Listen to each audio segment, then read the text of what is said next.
आपको बताने जा रहे हैं तालिबान के खिलाफ साले का विद्रोह। साले ने पूरी तैयारी कर ली है तालिबानी आतंकियों को ढेर करने की। जी हां, अमरुल्लाह साले बाकायदा उन लड़ाकों को एक कर रहे हैं जो तालिबान के खिलाफ लोहा लेने की तैयारी में है। सीधे सीधे अमरुल्लाह साले ने तालिबान को और उसके आका पाकिस्तान को चुनौती दी है। अमरुल्लाह साले ने कहा है, अफगानिस्तान के कार्यवाहक राष्ट्रपति अमरुल्लाह साले ने बाकायदा बयान जारी कर तालिबान को सीधे सीधे चैलेंज किया है। साले ने कहा है, अफगानिस्तान पर तालिबान शासन नहीं कर सकता। साले का पहला बयान। साले ने आगे कहा, अफगानिस्तान को पाकिस्तान नहीं निगल सकता। आतंकियों के आगे किसी भी हाल में नहीं झुकेंगे। दुनिया को हिंसा का समर्थन नहीं करना चाहिए। देश के सम्मान के लिए आगे आने वालों का सम्मान, अफगानिस्तान का झंडा फहराने वालों को सलाम। अमरुल्लाह साले ने अफगानिस्तान में जो झंडा फहराया गया और ऐसा करने वालों को ऐसी स्थिति में सलाम किया है। आइए आपको दिखाते हैं वो तस्वीरें। अफगानिस्तान के स्वतंत्रता दिवस के मौके पर लोग सड़कों पर निकले झंडे लेकर। वो तस्वीर मैं दिखाऊंगा। ये देखिए तस्वीर मैं आपको दिखा रहा हूं, काबुल की तस्वीर। ये जो आप देख रहे हैं एम्बियंस के साथ, अगर मैं दिखाऊं कि इस स्थिति में जब तालिबानी आतंकी सड़कों पर मौजूद हैं, अफगानिस्तान का झंडा लेकर लोग बाहर निकले हैं। अमरुल्लाह साले पर लोगों को यकीन है कि अमरुल्लाह साले उनके लिए लड़ेंगे। देखिए पूरा झंडा आप देख रहे हैं काबुल की सड़कों पर। यह बता रहा है कि लोग विद्रोह की तैयारी कर चुके हैं। लोग तालिबान को बर्दाश्त नहीं करने वाले, ये तस्वीरें बता रही हैं। एक और तस्वीर आपको दिखाते हैं कैसे लोगों के अंदर आकर गुस्सा और लोगों के अंदर भरोसा है कि वो जीतेंगे। एक और तस्वीर देखिए, ये जो आप झंडा देख रहे हैं यहां से वहां तक, सोचिए जब तालिबानी आतंकी सड़क पर बंदूकें लेकर खड़े हों, इस दौरान मादा रखना कि सड़क पर झंडा लेकर गुजरेंगे, ये सीधे सीधे तालिबान को चुनौती है।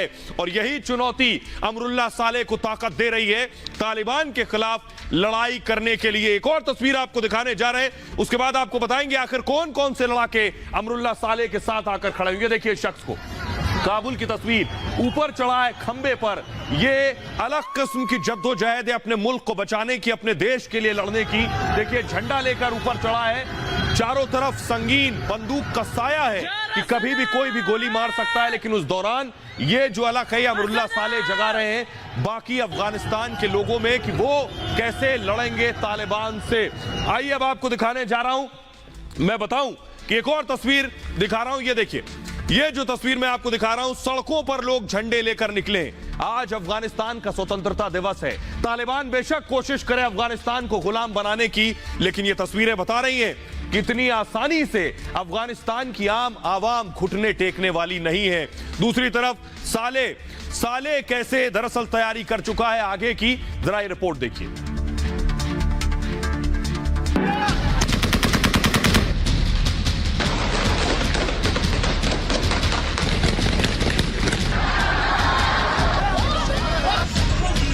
जब अफगानिस्तान के बड़े बड़े नेता मैदान छोड़कर भाग खड़े हुए, तब अमरुल्लाह साले बेखौफ होकर अफगानिस्तान में डटे।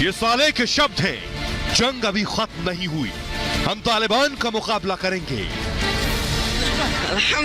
साले ने यह तय कर लिया है कि तालिबान को जड़ से खत्म करके ही दम लेंगे।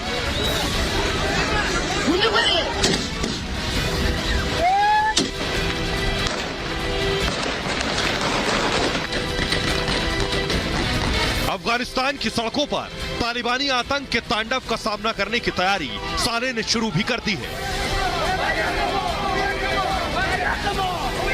साले इस वक्त अफगानिस्तान के तालिबान विरोधी लड़ाकों को एकजुट करने में लगे हैं और अफगानिस्तान की ही पंजशीर घाटी में रहकर साले तालिबान के खिलाफ जंग की रणनीति बना रहे हैं।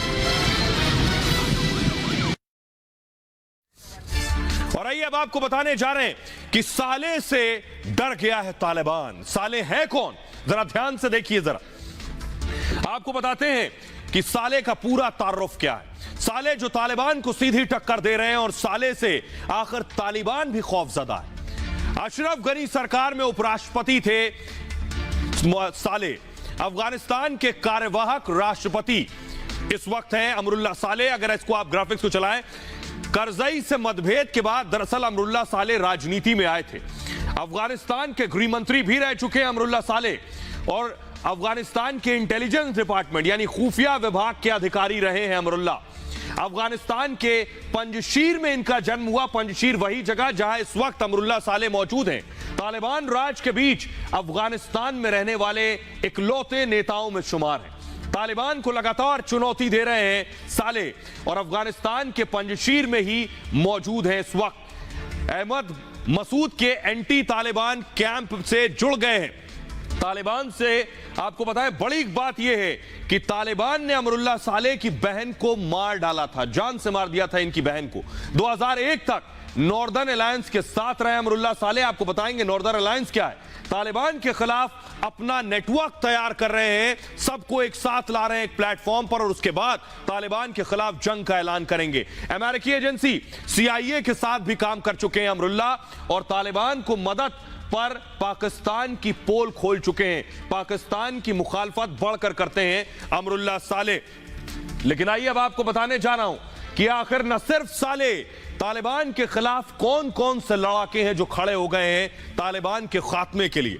ये हैं वो 4 लड़ाके, अमरुल्लाह साले, अहमद मसूद, रशीद दोस्तम और अता मोहम्मद नूर। ये जो 4 चेहरे आप देख रहे हैं, नजदीक से अगर मैं जरा दिखाऊं इन 4 चेहरों को, ये 4 चेहरे तालिबान से लड़ने के लिए तैयारी कर चुके हैं। इन्होंने ठान लिया है कि ये अब तालिबान को खत्म करके रहेंगे। अमरुल्लाह साले ने इन सबको एक करना शुरू कर दिया। आइए इनके बारे में आपको बताते हैं, ये हैं कौन जो अब लड़ने वाले हैं तालिबान से। तालिबान के खिलाफ चक्रव्यूह तैयार है। साले के बारे में मैं आपको सबसे पहले बताऊं, इसमें साले, अहमद मसूद, अब्दुल रशीद दोस्तम और अता मोहम्मद नूर तालिबान के खिलाफ बड़ी रणनीति तैयार कर रहे हैं। अमरुल्लाह साले तालिबान के खिलाफ जंग का ऐलान किया, पंजशीर में रहकर रणनीति बना रहे हैं, सोवियत संघ के खिलाफ युद्ध में उतरे थे।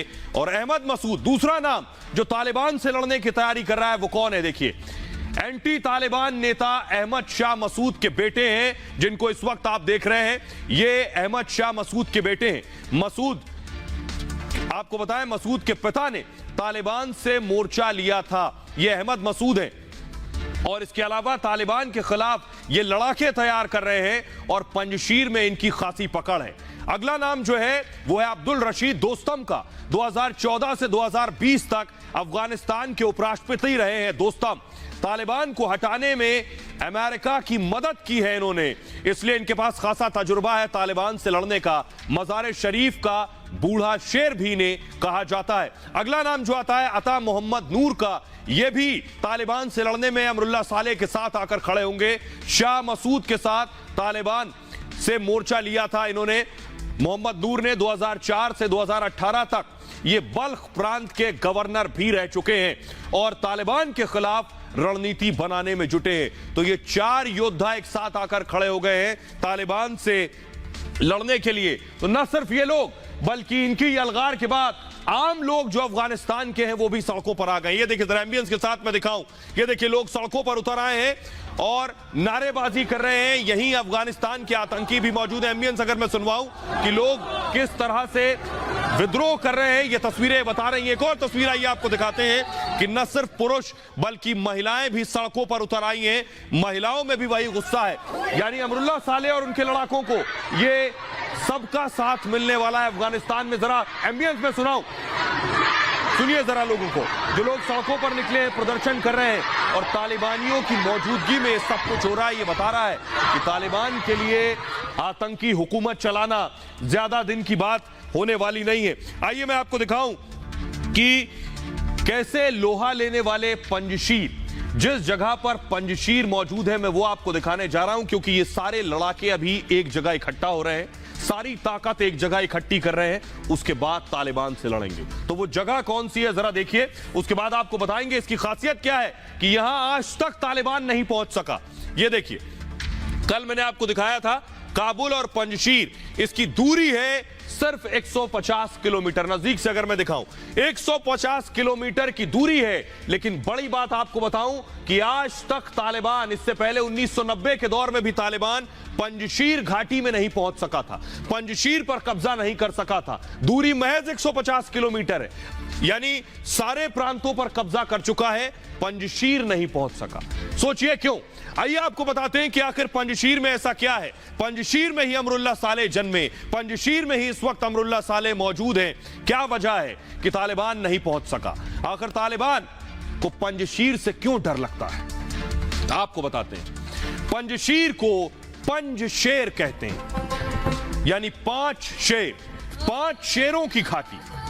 काबुल के उत्तर में 150 किलोमीटर की दूरी पर मौजूद है यह जगह। इस घाटी के बीच पंजशीर नदी बहती है। नदी, हिंदुकुश के पहाड़ भी इससे ज्यादा दूर नहीं है।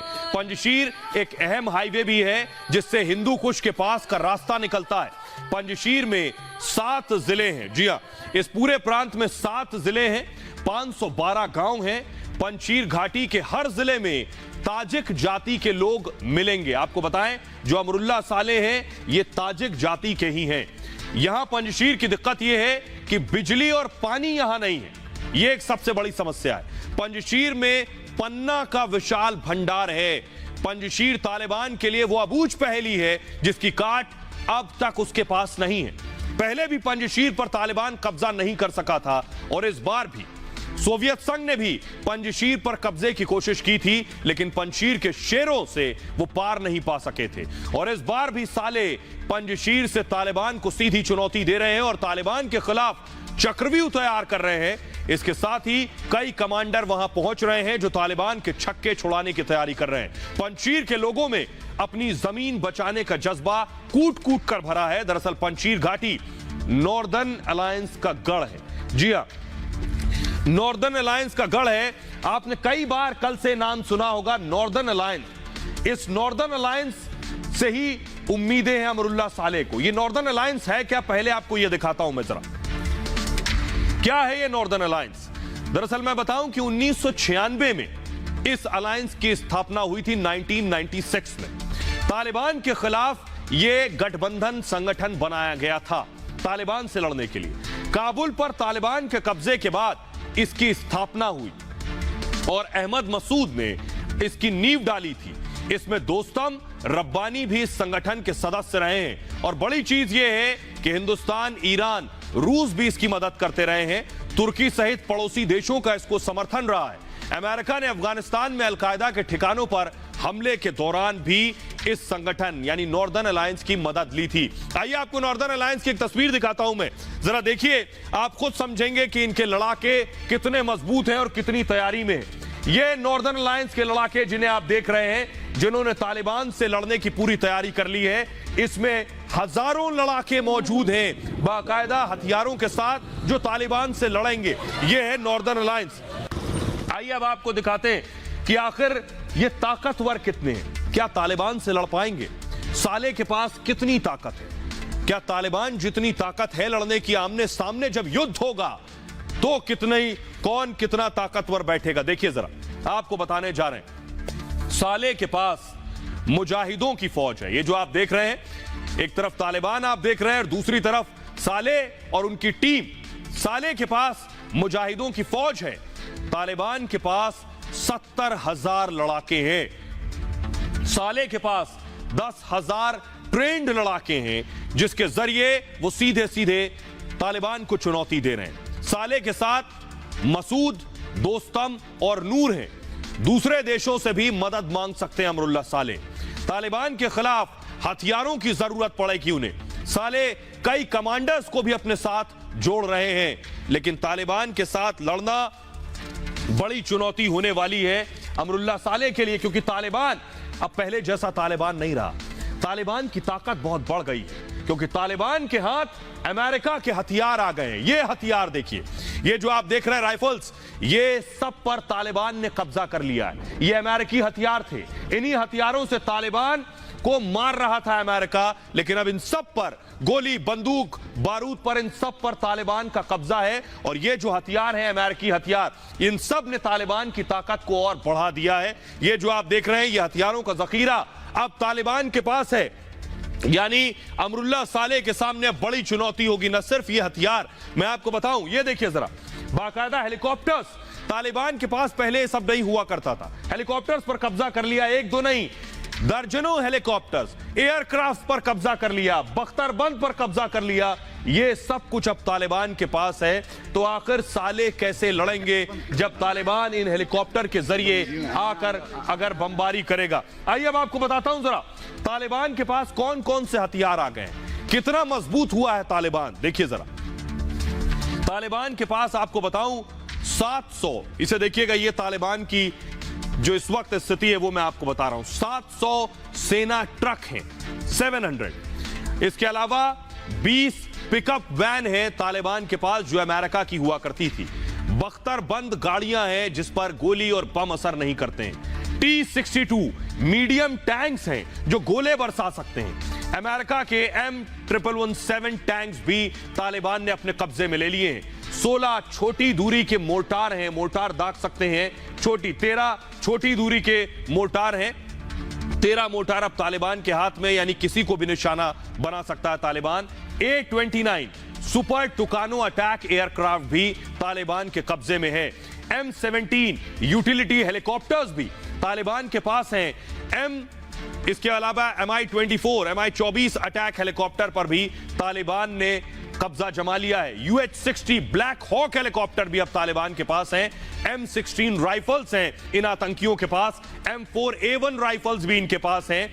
यह है तालिबान की इस वक्त की ताकत। और M2 मशीन गन भी तालिबान के पास है। सर्विलांस ड्रोन भी तालिबान की अब मदद करेगा इस लड़ाई में। तो ये सारे हथियार तालिबान के पास आ गए, जिसने तालिबान को इस वक्त और ज्यादा स्ट्रेंथ दे दी है। आइए आपको बताते हैं कितना ताकतवर हो गया है तालिबान। ये इसलिए कह रहा हूं मैं क्योंकि न सिर्फ हथियार बल्कि खुफिया डेटा, अमेरिका का जो गुप्त डेटा था, जो सीक्रेट डेटा था, वो भी तालिबान के हाथ में आ गया है। मैं आपको बताऊं ये इतना खतरनाक है कि लोगों के लिए जानलेवा साबित हो सकता है। ये खुफिया डेटा से अब तालिबानी क्या करेंगे मैं आपको बताता हूं। इस खुफिया डेटा में क्या था देखिए जरा। अमेरिकी सैन्य बायोमेट्रिक्स डिवाइस पर कब्जा कर लिया है। इन डिवाइसेस में क्या था, जैसे आप अपने वेरिफिकेशन के लिए, आधार कार्ड के वेरिफिकेशन के लिए आपका पूरा बायोमेट्रिक डेटा लिया जाता है, वैसे ही बायोमेट्रिक डेटा था।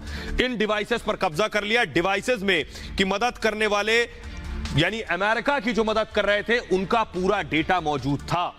डेटा में अफगानियों की पहचान की पूरी जानकारी थी और डिवाइस इंटरसेप्ट में पाकिस्तान मदद कर सकता है। होगा क्या, अमेरिकी समर्थकों को नुकसान पहुंचा सकते हैं अब ये तालिबानी आतंकी, इस बात का डर है। लेकिन आइए अब आपको बताता हूं मैं, तालिबान की बेशक ताकत बढ़ गई हो, क्या अमरुल्लाह साले पंजशीर से निकलकर तालिबान को मारने जाएंगे, या तालिबान सब पर कब्जा कर चुका है, सारे प्रांतों पर, तो अब तालिबान क्या पंजशीर घाटी के अंदर घुसेगा? क्या यह मुमकिन है? ना आज से पहले तालिबान घुस पाया, ना सोवियत संघ, अब जाएगा क्या? आइए आपको बताते हैं। तालिबान के खिलाफ पंजशीर में जंग की तैयारी हो रही है। आज तक तालिबान पंजशीर पर कब्जा नहीं कर पाया, लेकिन अब वो क्या कर सकता है? दरअसल तालिबान भी जानता है कि पंजशीर उसके लिए कड़ा मुकाबला है। पूरे पंजशीर में रहने वाला हर शख्स तालिबान से लड़ने के लिए तैयार है। यही वो इलाका है जिस पर तालिबान आज तक कब्जा नहीं कर पाया। ऐसे हालात में अब तालिबान पंजशीर से सीधा मुकाबला ना करके क्या करेगा? कूटनीतिक तरीके से इसे जीतने की कोशिश करेगा तालिबान पंजशीर के बाहर पहरा लगा सकता है, यानी चारों तरफ पंजशीर की घेराबंदी करेगा, अंदर नहीं जाएगा। और पंजशीर के लिए जो भी खाने और जरूरी सामान अंदर जाते हैं इस प्रांत में, उसकी सप्लाई पर रोक लगा देगा, यानी कोई भी ट्रक अंदर ना जा सके। ऐसे में पंजशीर में जंग की तैयारी करने वालों के लिए मुश्किल खड़ी हो जाएगी। हालांकि स्थानीय जानकारों के मुताबिक पंजशीर ने पहले ही लंबे समय तक के लिए खाने और मेडिकल सामान को फिलहाल स्टोर कर लिया है, तो अभी पंजशीर में घुसने की हिमाकत नहीं करेगा तालिबान। बहरहाल तो तालिबान से लड़ने की तैयारी हो रही है।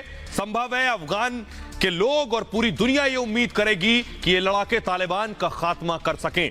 आगे बढ़ते हैं, बात करते हैं। तालिबान घुस गया अफगानिस्तान में, लेकिन अशरफ गनी उड़ गए।